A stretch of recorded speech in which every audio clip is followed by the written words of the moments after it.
Focus तो ये video के अंदर हम जियो फिनेंशियल सर्विसेज की बात करेंगे। अब जियो फिनेंशियल सर्विसेज जो है, रिलायंस ने पिछले साल ही जियो फिनेंशियल सर्विसेज को रिलायंस के मेन बिजनेस से स्प्लिट आउट करके इसे एक सेपरेट लीगल एंटिटी बना दिया था और जियो फिनेंशियल सर्विसेज को आपका पब्लिकली लिस्ट कर दिया था। बट अगर आप जियो फिनेंशियल सर्विसेज को देखोगे तो अगर आपके पास रिलायंस के शेयर अवेलेबल थे तो ऑब्वियसली आपको जियो फिनेंशियल सर्विसेज के कुछ स्टॉक्स वगैरह तो मिले ही होंगे। बट जियो फाइनेंशियल सर्विसेज से रिलेटेड रिलायंस के जो है बड़े ऑप्टिमिस्टिक प्लान है। लेकिन बात यही है कि स्टॉक मार्केट को फ़र्क नहीं पड़ता है कि आपके कितने ज़्यादा ऑप्टिमिस्टिक प्लान है, इससे पड़ता है कि भाई आपके बिजनेस के अंदर ग्रोथ कितनी आ रही है। अगर आप देखोगे तो जियो फाइनेंशियल जो है पहले एक साल के अंदर बड़े अच्छे खासे रिटर्न दे चुका था। 54% के आसपास का जियो फाइनेंशियल ने एक साल के अंदर रिटर्न दिया है। अगर आप इसका प्राइस नोटिस करोगे तो ये प्राइस जो है अब कांस्टेंट हो चुका है, ना प्राइस इंक्रीज हो रहा है ना डिक्रीज हो रहा है, एकदम स्टेगनेंट हो चुका है एशियन पेंट्स के जैसे। अब क्यों ये हो चुका है मैं सच बताऊँ तो वेल बेसिकली आप एशियन पेंट्स का प्राइस देखोगे तो एशियन पेंट के प्राइस प्राइस के अंदर भी कोई ग्रोथ नहीं आई है। सेम चल रहा है आपका एवेन्यू सुपरमार्केट्स के साथ, सेम सीन चल रहा है। बिजनेस के अंदर ग्रोथ खत्म हो गई है, प्राइस के अंदर मूवमेंट खत्म हो गया, स्टॉक जो है वो रिटर्न देना बंद कर देता है। सेम सीन चल रहा है जियो फाइनेंशियल सर्विसेज के साथ। अब उसके पहले हम एक बार जियो फाइनेंशियल सर्विसेज के बिजनेस पे नज़र डाल लेते हैं, समझ लेते हैं कि भाई इनका बिजनेस क्या है। अगर हम बात करें तो जियो फाइनेंशियल सर्विसेज जो है 4 सेगमेंट के अंदर काम करता है। पहली जो इसकी सर्विस है वो है लेंडिंग और लीजिंग वाली सर्विसेज। अब लेंडिंग सेगमेंट के अंदर ये जो आपके वर्किंग कैपिटल लोन्स है वेंडर्स वगैरह के लिए, उन्हें लोन्स प्रोवाइड करता है। इसके साथ साथ अगर हमें कोई पर्सनल लोन चाहिए तो हम जियो फाइनेंस के ऐप पे जाके, इनका जो माई जियो वाला ऐप है उन्होंने जियो फाइनेंशियल के जो ऐप को इंटीग्रेट कर कर रखा है, तो वहाँ से हम जाके सीधा लोन ले सकते हैं। तो पर्सनल लोन भी प्रोवाइड कर रहा है, वर्किंग कैपिटल फाइनेंसिंग भी कर रहा है जियो फाइनेंशियल। उसके बाद लीजिंग सर्विसेज की बात करें तो इन्होंने अभी लीजिंग सर्विसेज ये डिसाइड किया था कि ये इसे एक लीजिंग एंटिटी भी बना चुके हैं। इसके साथ साथ अभी ये लोग जो है शिप्स वगैरह लीज कर रहे हैं। प्लान इनका ये भी था कि ये लोग जो है आपके इलेक्ट्रॉनिक डिवाइसेस वगैरह है वो भी आगे जाकर लीज पे प्रोवाइड करेंगे, ताकि जो लोग परचेस नहीं कर सकते इलेक्ट्रॉनिक डिवाइसेस वो कुछ टाइम के लिए ये जो डिवाइसेस है उनको लीज पे ले सकते हैं। बट फिलहाल तो ये लोग शिप्स लीज कर रहे हैं रिलायंस लिमिटेड के साथ। ट्रांजैक्शंस की बात करें तो जियो ने जो है अपना पेमेंट बैंक्स भी लाने का प्लान किया है। अब पेमेंट्स बैंक मतलब जैसे आपका पेटीएम पेमेंट्स बैंक हो गया, आपका एयरटेल पेमेंट्स बैंक हो गया, उसी तरीके से जियो जो है अपना पेमेंट्स बैंक भी लेकर आ रहा है। अब बेसिकली जियो अपना पेमेंट बैंक क्यों लेकर आ रहा है, क्योंकि जियो के पास बहुत बड़ा कस्टमर बेस है जियो का। अगर आप देखोगे तो बहुत सारे लोग हैं, इनफैक्ट 50% लोग हैं इंडिया के अंदर जो कि जियो का सिम कार्ड यूज़ करते हैं। तो ऑब्वियसली इस तरीके से अगर जियो जो है अपना पेमेंट्स बैंक भी लेके आता है तो उसे यूज़र एक्वायर करने के लिए कॉस्ट ऑफ एक्विजिशन जो है पर यूज़र का वो बहुत ज़्यादा रिड्यूस हो जाएगा, तो इसका कैक भी रिड्यूस हो जाएगा। तो इसलिए जियो ने जो है अपना पेमेंट बैंक भी स्टार्ट कर दिया है और इनका प्लान है कि इन्हें अपना जो पेमेंट बैंक है वो भी स्केल करना है। इसके साथ साथ इन्होंने यूपीआई सर्विसेज वगैरह भी स्टार्ट कर दिया उसके अंदर। फिर इसके साथ साथ ये जो है इंश्योरेंस सर्विसेज वगैरह भी प्रोवाइड करवा के देंगे। अब तक बात करें तो जो चौथा सेगमेंट है इन्वेस्टिंग वाला सेगमेंट, उसके अंदर कोई काम नहीं चालू हुआ है। अभी अभी इन्हें अप्रूवल मिला है म्यूचुअल फंड के लिए, ब्लैक रॉक और इनका जो जॉइंट वेंचर है। अब ब्लैक रॉक जो है one of the biggest asset management company है पूरे वर्ल्ड के अंदर। अब ब्लैक रॉक का अगर आपको नाम नहीं पता है तो ऑब्वियसली फिर आप कहाँ जी रहे हो। Black rock one of the biggest company है, इनफैक्ट सबसे बड़ी कंपनी है। तो ब्लैक रॉक के साथ इन्होंने जो है एसेट मैनेजमेंट कंपनी बनाने के लिए एक 50-50 का जॉइंट वेंचर किया हुआ है और ये ब्लैक रॉक के साथ वेल्थ मैनेजमेंट सर्विसेज भी प्रोवाइड करेंगे और ब्रोकिंग बिजनेस के अंदर भी ये जो है वो एंटर कर रहे हैं। मतलब बेसिकली जो आपका जीरोदा करता है, 5 पैसा कैपिटल करता है, एंजल वन करता है, वही बिजनेस के अंदर जियो फाइनेंशियल ने भी डिसाइड किया है कि वो जो है वो ब्रोकिंग बिजनेस के अंदर भी एंटर करने वाले हैं। अब जियो का आप सभी को पता है कि रिलायंस ने किस तरीके से जियो को आगे लेके गए थे और मार्केट पेनिट्रेशन स्ट्रैटेजी यूज़ की थी। तो हो सकता है कि जियो फाइनेंशियल के केस में भी ये थोड़ा बहुत पॉसिबल हो, अब तक हमें पता नहीं है। जियो फाइनेंशियल का जो भी प्राइस के अंदर इंक्रीज देखने मिल रहा था हमें, वो सिर्फ एक्सपेक्टेशंस पे देखने मिल रहा था। लोगों की सिर्फ एक्सपेक्टेशंस थी इस बिज़नेस के लिए, बहुत ज़्यादा हाइप्ड अप हो गया था बिज़नेस, बहुत ज़्यादा वॉल्यूम्स इंक्रीज हो गए थे। बट अब वॉल्यूम्स वगैरह कम होने लगे इस बिज़नेस के अंदर। मतलब ऐसा नहीं है, क्योंकि बेसिकली बिजनेस के अंदर ग्रोथ ही नहीं है तो वॉल्यूम्स वगैरह ऑटोमेटिकली रिड्यूस होने लगे। वो हाइप जो थी वो कम हो चुकी है और प्राइस वही कि वही स्टैगनेंट पड़ा हुआ है। अब क्यों पड़ा है, क्योंकि अगर आप इनके रिजल्ट्स पे नोटिस करोगे तो बिल्कुल इनके जो ऑपरेशन है वो अभी तक पूरे स्टार्ट नहीं हुए। अगर आप देखोगे तो इंटरेस्ट इनकम के अंदर हमें जो है वो 25% का जो है वो इंक्रीज देखने मिला है Q2 के अंदर। फिर उसके बाद जियो फाइनेंशियल की जो अभी भी मैक्सिमम इनकम आ रही है वो डिविडेंड इनकम आ रही है। अब ये डिविडेंड इनकम कहाँ से आती है? इनके पास 1,30,000 करोड़ के आसपास जो है वो रिलायंस के स्टॉक्स पड़े हुए हैं। अब जैसे ही रिलायंस डिविडेंड देता है, जियो फाइनेंशियल में डिविडेंड इनकम आ जाती है। तो इस तरीके से इनकी जो 694 की जो टोटल इनकम है उसमें 241 तो जो है 241 करोड़ वो डिविडेंड इनकम ही आ रही है। फिर उसके बाद जो बचे हुए गेन्स है वो gain on fair value changes है, जो कि बिजनेस के कोर ऑपरेशन के अंदर हम जो है वो इंक्लूड नहीं करते। तो इसलिए अगर आप देखोगे तो अभी तक इन्होंने बिजनेस कौन सा स्टार्ट किया है, मैं पहले वो बता देता हूँ। इन्होंने अपने कॉन कॉल के अंदर बताया कि इन्होंने अपना जो पेमेंट्स बैंक वाला बिजनेस है वो वाला जो बिजनेस है वो स्टार्ट कर दिया है। एकदम फुल फ्लेज स्टार्ट नहीं हुआ है, नॉर्मली जो है नॉर्मल तरीके से स्टार्ट हुआ है, एकदम अभी अभी जो ऑपरेशन है वो स्टार्ट हुआ है। और फिर अगर आप देखोगे तो इन्होंने क्या किया है कि इन्होंने जो इनका जियो फाइनेंस का जो ऐप था वो इन्होंने माई जियो ऐप है उसके साथ इंटीग्रेट कर कर रखा है। तो ये इन्होंने बड़ी पॉजिटिव बात की। मतलब आप बेसिकली देख ही लो ना, इनको यही करना पड़ता था। अगर ये जियो फाइनेंस का ऐप माई जियो ऐप के अंदर जो है इंटीग्रेट नहीं करते थे तो इनके पास यूज़र जो है वो इतने ज़्यादा नहीं आते थे, क्योंकि माई जियो ऑलरेडी मैक्सिमम जियो यूज़र्स के पास ये ऐप जो है वो अवेलेबल है। तो उससे वो जियो फाइनेंस की भी सर्विसेज यूज़ कर लेंगे तो उनके लिए ईजी पड़ेगा। और ये जियो ऐप को जो है वो सुपर ऐप बनाने के लिए देख रहे हैं। तो आपको जियो ट्यून्स भी मिलेगा, जियो सिनेमा भी मिलेगा, जियो टीवी भी मिलेगा, और अभी जियो फाइनेंस की सर्विसेज भी माई जियो ऐप पे जो है वो अवेलेबल हो रही है। अब ये सर्विस क्या प्रोवाइड कर रहे हैं? तो ये होम लोन वाली सर्विसेज प्रोवाइड कर रहे हैं, लोन अगेंस्ट प्रॉपर्टी वाली प्रोवाइड कर रहे हैं। ये लोग इंश्योरेंस के अंदर हेल्थ इंश्योरेंस प्रोवाइड कर ले और आपका जो लाइफ इंश्योरेंस है वो प्रोवाइड कर रहे हैं। फिर इसके साथ साथ जो दूसरी सर्विसेज है पेमेंट्स बैंक वाली, उसके अंदर ये जो है आपके पेमेंट्स अकाउंट नॉर्मल जो आपके अकाउंट्स होते हैं वो ओपन कर सकते हो आप वहाँ जाके। फिर इसके साथ साथ बायोमेट्रिक एनेबल्ड पेमेंट्स इन्होंने स्टार्ट कर दिए, क्रेडिट कार्ड बिलिंग वगैरह स्टार्ट कर दिए, और यूपीआई इंटरनेशनल स्टार्ट कर दिया। ये बड़ी यूनिक चीज़ है यूपीआई इंटरनेशनल। इसकी सर्विसेज इन्होंने France, UAE, Singapore, Bhutan, Sri Lanka और नेपाल के अंदर स्टार्ट कर दिए। बेसिकली आप बाहर रहकर भी यूपीआई के जो है आपके पेमेंट्स कर सकते हो यूपीआई इंटरनेशनल के थ्रू। तो ये एक नई सर्विस लगी, मतलब ये बेसिकली अभी इन्होंने अभी अभी स्टार्ट किया है। टोटल इनके ऐप पे कुछ 6.5 मिलियन यूजर्स है, मंथली एक्टिव यूजर्स। फिर अगर आप उसके बाद देखोगे तो लेंडिंग और लीजिंग के अंदर ये वेंडर फाइनेंसिंग कर रहे हैं, वर्किंग कैपिटल लोन दे रहे हैं। अभी तक इनका जो AUM है वो 1,200 करोड़ के आसपास का ही है, जो कि बहुत छोटा AUM है। अब ये लोन अगेंस्ट जो म्यूचुअल फंड भी प्रोवाइड कर रहे हैं कि आपके पास जो है वो म्यूचुअल फंड की होल्डिंग वगैरह पड़ी हुई है, तो उसके लिए ये लोन प्रोवाइड करेंगे। आपके जो म्यूचुअल फंड की होल्डिंग है खुद के पास रखेंगे और उसके लिए लोन प्रोवाइड करेंगे।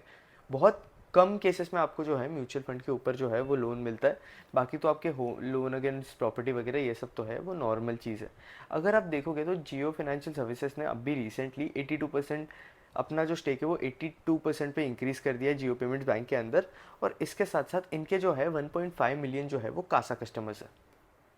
उसके बाद आप देखोगे तो जियो फाइनेंशियल जो है आपकी पेमेंट्स बैंक है, इन्हें जो है लेंडिंग अलाउड नहीं है। तो इन्हें क्या करना पड़ेगा, इन्हें जो है आपकी दूसरी पार्टनर बैंक्स वगैरह है उसके थ्रू ये लोग जो है वो लेंडिंग वगैरह कर सकते हैं। अब जियो का ये भी प्लान था कि ये जो है खुद पेमेंट सॉल्यूशंस वगैरह लेके आए, खुद प्रोवाइड करवाए, ये भी कर सकते हैं, लेकिन अब तक जो है बिजनेस स्टार्ट हुए नहीं है। मैक्सिमम अगर आप देखोगे तो इनकम भी, इंटरेस्ट इनकम भी कोई बहुत ज़्यादा इंक्रीज़ नहीं हुई है। पिछली बार जो आ रही थी अभी भी वही आ रही है।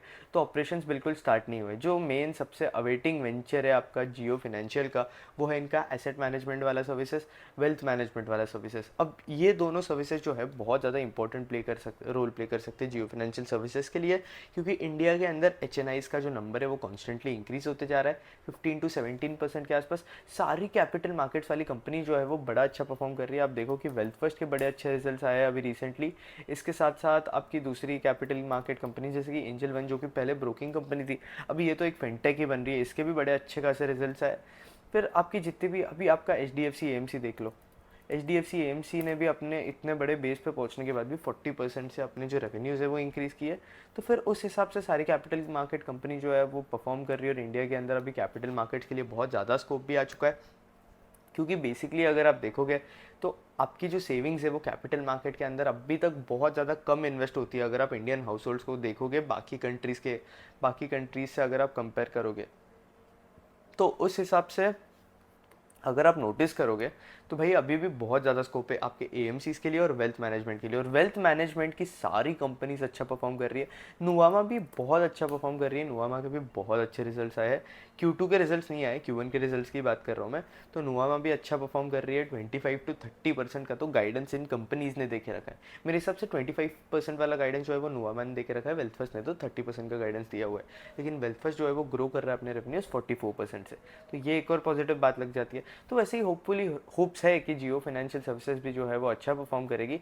अब तक वही है कि इन्हें जो है वो लाइसेंस मिला है, पूरी तरीके से सर्विसेज जो है वो स्टार्ट नहीं हुई है, तो वेट एंड वॉच करना पड़ेगा जियो फाइनेंशियल को लेके, हम वही कर सकते हैं। तो अब बहुत लोग जो है वो जियो फाइनेंशियल की जो स्टॉक्स है वो होल्ड कर कर बैठे हैं। इसके साथ साथ वो एक्सपेक्ट कर रहे हैं कि भाई इसका प्राइस कब इंक्रीज़ होगा। चलो प्राइस कब इंक्रीज़ होगा ये तो आप एक्सपेक्ट कर ही रहे हो, चलो कैजुअल सी बात है, आप स्टॉक जो है वो होल्ड कर कर रखे हो। बहुत लोग जो है वो जियो फाइनेंशियल सर्विसेज के अंदर एंटर करने का भी सोच रहे हैं। अरे मेरे भाई, अभी तक जियो फाइनेंशियल सर्विसेज ने फुल फ्लेश्ड अपने ऑपरेशन से स्टार्ट नहीं किए। हम होप्स पे तो पैसे नहीं लगा सकते स्टॉक मार्केट के अंदर। एक्चुअली दिक्कत क्या है पता है, हम लोग जो है वो होप्स पे पैसे लगा देते हैं, बोलते हैं कि भाई ये आगे जाके बेटर परफॉर्म करेगा। बहुत लोग जो है आज के डेट पे अभी भी वोडाफोन आइडिया के अंदर इन्वेस्ट कर रहे हैं और बोलते हैं कि भाई वोडाफोन इंडिया जो है आगे जाकर बेटर परफॉर्म करेगा। अरे भाई अभी थोड़ी ना बेटर परफॉर्म कर रहा है। वो बात अलग है कि वीआई ने अभी फंड्स वगैरह रेस किया, एफपीओ वगैरह रेस किया है, वो 4G के सेगमेंट के अंदर एक्सपांड वगैरह भी कर रहा है। नोकिया के साथ भी इन्होंने कोई पार्टनरशिप करी है अभी, तो ये सब बातें अलग है कि वो एक्सपांड कर रहा है। बट जियो फाइनेंशियल सर्विसेज कर रहा है चीज़ें, बट अब तक चीज़ें स्टार्ट नहीं हुई है फुल फ्लेश। तो अगर आप सोचते हो कि भैया अगर आपको जियो फाइनेंशियल सर्विसेज का स्टॉक जो है वो कंसिडर करना चाहिए या नहीं करना चाहिए, तो बेसिकली सर्विसेज स्टार्ट तो होने दो। एक बार सर्विसेज स्टार्ट हो गई तो फिर आप डिसाइड कर सकते हो ना क्या करना है, क्योंकि सिर्फ अंबानी के नाम से कंपनी नहीं चल सकती है ना। अगर ऐसे होता तो जियो फाइनेंशियल सर्विसेज का आज मार्केट कैप जो है वो 2 लाख करोड़ नहीं 10 लाख करोड़ होता, रिलायंस के मार्केट कैप को मैच करता। हाँ ऑब्वियसली वो रिलायंस के मार्केट कैप को नहीं मैच कर सकता है, बट आप मतलब समझ लो मैं क्या समझाना चाह रहा हूँ।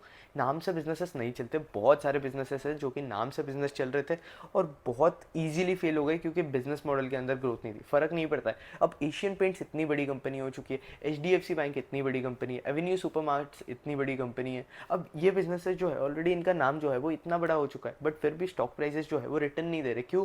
बिजनेस के अंदर की जो ग्रोथ है वो डेड हो चुकी है। और जियो फाइनेंशियल सर्विसेज की बात करें तो बिजनेस के अंदर अब तक ग्रोथ आई ही नहीं है, सिर्फ एक्सपेक्टेशन गेम चल रहा है और कुछ नहीं चल रहा है। तो इसलिए अगर मैं आपकी जगह होता तो मैं जियो फाइनेंशियल सर्विसेज को अब भी कंसिडर नहीं करता। ऐसा नहीं है स्टॉक बेकार है, स्टॉक के अंदर बहुत ज़्यादा पोटेंशियल है। अगर सब चीज़ें सही चल जाती है, एएमसी वाला बिजनेस इनका सही स्टार्ट हो जाता है, इनका वेल्थ मैनेजमेंट वाला स्टार्ट हो जाता है, म्यूचुअल फंड वाला जो इनका सेगमेंट है वो भी स्टार्ट हो जाता है, तो भाई जियो फाइनेंशियल सर्विसेज के अंदर बहुत ज़्यादा पोटेंशियल है। लेकिन वही बात है कि मैं जो है सारा कैपिटल अपने एक्सपेक्टेशंस पे एलोकेट नहीं कर सकता हूँ। डेटा चाहिए, फैक्ट्स चाहिए तो हम सोच सकते हैं, एक्सपेक्टेशंस पे कुछ नहीं होता है। एक्सपेक्टेशंस पे रहोगे तो अब तक HDFC बैंक पकड़ के बैठे रहोगे और वही स्टॉक जो है आपका 1% रिटर्न देगा साल में, 1.5%, 2%। तो एक्सपेक्टेशंस पे गेम नहीं चलता है। तो अगर मैं आपकी जगह होता तो मैं जियो फाइनेंशियल सर्विसेज को जो है अभी कंसिडर नहीं करता, जब ऑपरेशन सही से स्टार्ट हो जाते तब मैं स्टॉक को जो है वो कंसिडर करता, और मैं इसी तरीके से करूँगा। बट तब तक जो है मैं इस स्टॉक की ट्रैकिंग कर रहा हूँ। अब बेसिकली जिस क्वार्टर के अंदर मुझे ऐसे लगेगा कि भाई ये जो स्टॉक के अंदर जो है अब पोटेंशियल आ चुका है, चीज़ें जो है वो वर्क होना स्टार्ट हो चुकी है, तब मैं इसे कंसिडर करूँ। बट अब तक के लिए जियो फाइनेंशियल सर्विसेज बस मेरे ट्रैकिंग लिस्ट के अंदर है, अब मैं कंसिडर नहीं कर रहा हूँ इसे ऐड करने के लिए। और कोई लोग जो होल्ड कर कर बैठे हैं कि किसी को मिले हुए थे रिलायंस के स्टॉक के साथ जियो फाइनेंशियल के स्टॉक्स पड़े हुए थे, तो पढ़ने दो स्टॉक्स को, इतना फ़र्क नहीं पड़ता है। बट आप निकाल भी सकते हो क्योंकि अब तक बिजनेस के अंदर ग्रोथ नहीं आई है, ग्रोथ आने दो, एक बार फिर डिसाइड करो। और कोई लोग सोच रहे हैं ना कि भाई इसकी बुक वैल्यू बड़ी ज़्यादा है, ये है वो है, इसके पास 1,30,000 करोड़ के तो रिलायंस के शेयर पड़े हुए, तो इसकी इन्वेस्टमेंट बहुत ज़्यादा है, इसलिए इसकी जो बुक वैल्यू है वो बहुत ज़्यादा दिख रही है हमें। बट ऐसे जेन्यूनली बिजनेस ऑपरेशन की वजह से बिजनेस के पास कुछ ज़्यादा है नहीं बिजनेस ऑपरेशंस को, अगर आप नोटिस करोगे तो। और इन्वेस्टमेंट्स की जो वैल्यू है वो इंक्रीज़ हुई है, बैलेंस शीट के अंदर हमें देखने मिलेगा। तो वो इनके जो अभी के रिलायंस के शेयर्स है उन्होंने रिसेंटली अच्छा रिटर्न दिया है। अगर आप देखोगे रिलायंस के स्टॉक्स को तो उन्होंने अच्छा खासा रिटर्न दिया है, एक साल के अंदर 18% रिटर्न दिया है। तो इसलिए हमें जो है वो वैल्यू इंक्रीज देखने मिल रहा है इसके अंदर, बाकी और कोई रीज़न नहीं है। तो होपफुली आप जो है मेरा मैसेज जो है वो समझ पाए हो रहे होगे। और पूरा कंप्लीट जियो फाइनेंशियल के जो है हमने Q2 FY25 के रिजल्ट्स का जो एनालिसिस किया। इसके साथ साथ हमने जो है बेसिकली बिजनेस मॉडल भी समझा और समझा भी कि भाई ऐसे बिजनेसेस को ट्रैक कैसे करते हैं और समझते कैसे ऐसे बिजनेसेस को, क्या यहाँ ऐसे बिजनेसेस के अंदर पोजीशन बनानी चाहिए नहीं बनानी चाहिए। इस वीडियो को बस हम इतना ही रखेंगे। बेसिकली ये वीडियो का पर्पज़ ये नहीं था कि आपको जो है स्टॉक रिकमेंडेशन देना, तो ये वीडियो को आप स्टॉक रिकमेंडेशन जैसे कंसिडर मत करना। पर्पज़ यही था कि आपको एनालिटिकल माइंडसेट आपका जो है वो बिल्डअप किया जाए। इसके साथ साथ आप जो है आप खुद की एनालिसिस खुद कर सकते हो और आपको जो है बेसिकली रिजल्ट्स, अब बेसिकली हर स्टॉक के रिजल्ट्स आते हैं तो सबके लिए पॉसिबल नहीं होता है कि बैठो कॉन कॉल पढ़ो 1 घंटे का और फिर उसके बाद इन्वेस्टर्स पीपीटी पढ़ो, ट्रैक करो, ये करो। तो वो जो आपका काम है वो मैं आपके लिए जो है वो इजी कर देता हूँ यूजुअली। और पूरा बिजनेस का जो एनालिसिस है वो भी प्रोवाइड करवा देता हूँ और मेरे खुद के जो पर्सनल इंसाइट्स होते हैं वो भी मैं इस वीडियो के अंदर कन्वे करने के लिए ट्राई कर देता हूँ। तो इस वीडियो को बस हम इतना ही रखेंगे। Q2 सीजन चल रहा है, अगर आपको और कोई कंपनी के अपडेट चाहिए होंगे तो कमेंट सेक्शन के अंदर आके बता देना। That's it, thank you for watching, like share subscribe.